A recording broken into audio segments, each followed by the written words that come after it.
A lei da atração. Estava na Bíblia 3.000 anos antes de existir.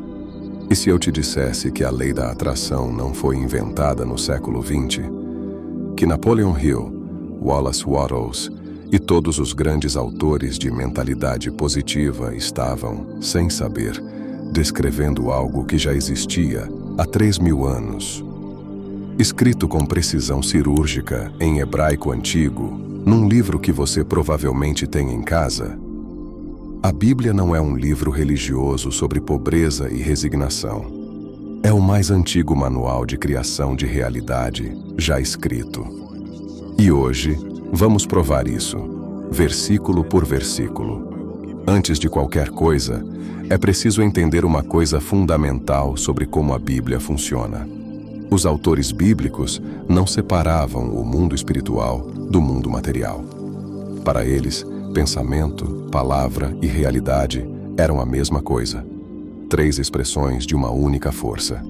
E essa ideia de que o que você pensa e fala molda o que você vive é exatamente o núcleo da lei da atração moderna. Vamos ver onde isso aparece nas Escrituras. E você vai se surpreender com a precisão. Primeira lei bíblica da atração. Você colhe o que planta, sem exceção. Gálatas, capítulo 6, versículo 7. Não se engane, de Deus não se zomba, pois o que o homem semear, isso também ceifará. Repara na precisão dessa frase. Não diz que você pode colher o que plantou. Diz que você vai colher. É uma lei, não uma possibilidade. A lei da atração moderna diz que seus pensamentos são sementes, o que você cultiva na mente com consistência, emoção e repetição. Isso se manifesta na realidade. Paulo, ao escrever para os Gálatas, estava descrevendo exatamente esse mecanismo. Causa e efeito aplicado à mente humana. 3.000 anos antes de qualquer livro de autoajuda. Segunda lei. O que você confessa com a boca, você convoca para a existência. Provérbios, capítulo 18, versículo 21. A morte e a vida estão no poder da língua, e os que a amam comerão do seu fruto. Morte e vida, no poder da língua. Não é metáfora suave. É uma declaração direta sobre o poder criativo das palavras. A neurociência moderna confirma. As palavras que você usa repetidamente moldam suas crenças moldam suas ações, e suas ações moldam sua realidade.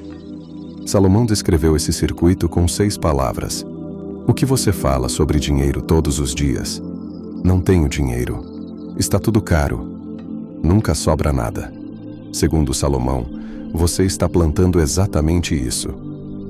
Terceira lei. A mente renovada cria realidades novas. Romanos, capítulo 12, versículo 2. Não vos conformeis com este século, mas transformai-vos pela renovação da vossa mente, para que possais comprovar qual é a boa, agradável e perfeita vontade de Deus. Transformai-vos pela renovação da mente. Paulo não está falando de comportamento, está falando de reprogramação. A ciência do cérebro chama isso de neuroplasticidade. A capacidade do cérebro de se reorganizar, criar novas conexões e mudar padrões profundos de pensamento através de repetição intencional. Paulo chamava de renovação da mente. O nome mudou, o mecanismo é o mesmo. Quarta lei. Creia antes de ver, não depois. Marcos, capítulo 11, versículo 24. Por isso vos digo, tudo o que pedirdes em oração, crede que já o recebestes, e assim vos acontecerá. Crede que já o recebestes, tempo passado, antes de qualquer evidência física. Isso é exatamente o que Neville Goddard, um dos maiores teóricos da lei da atração, ensinava como o ato de assumir. Você age, sente e pensa como se o resultado já fosse real. E então, ele se torna real.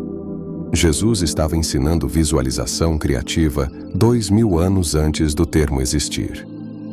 Quinta lei. Gratidão abre o canal da abundância. Filipenses, capítulo 4, versículos 11 ao 13. Aprendi a estar contente em qualquer situação. Sei o que é ter necessidade e sei o que é ter de sobra. Em tudo e por tudo estou instruído, tanto a ter fartura como a passar necessidade. Tudo posso naquele que me fortalece.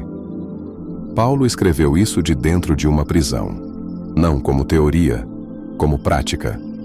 A gratidão incondicional, independente das circunstâncias, é o estado vibracional mais alto que existe, segundo qualquer sistema de lei da atração. É o oposto da escassez. É a declaração de que você já tem o suficiente para atrair mais. Paulo não estava sendo resignado, estava sendo estratégico, com 3.000 anos de antecedência. Sexta lei.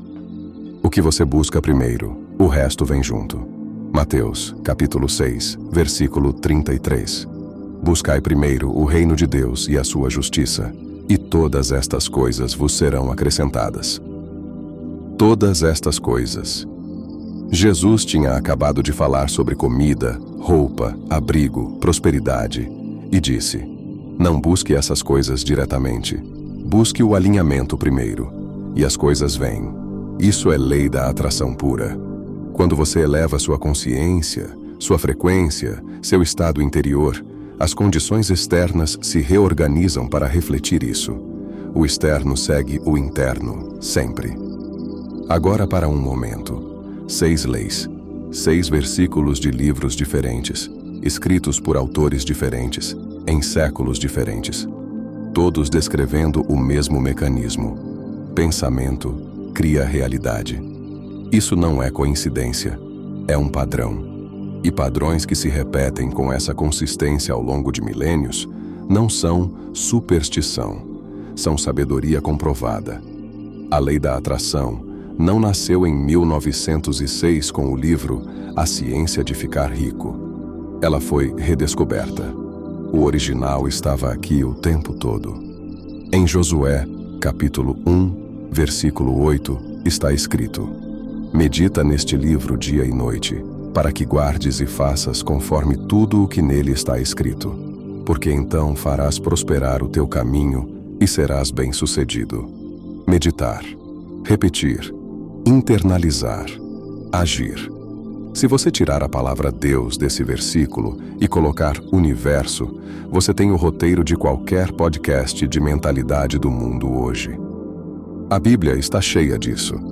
Cada página tem camadas que a maioria das pessoas nunca vai ver, porque ninguém ensinou a ler assim.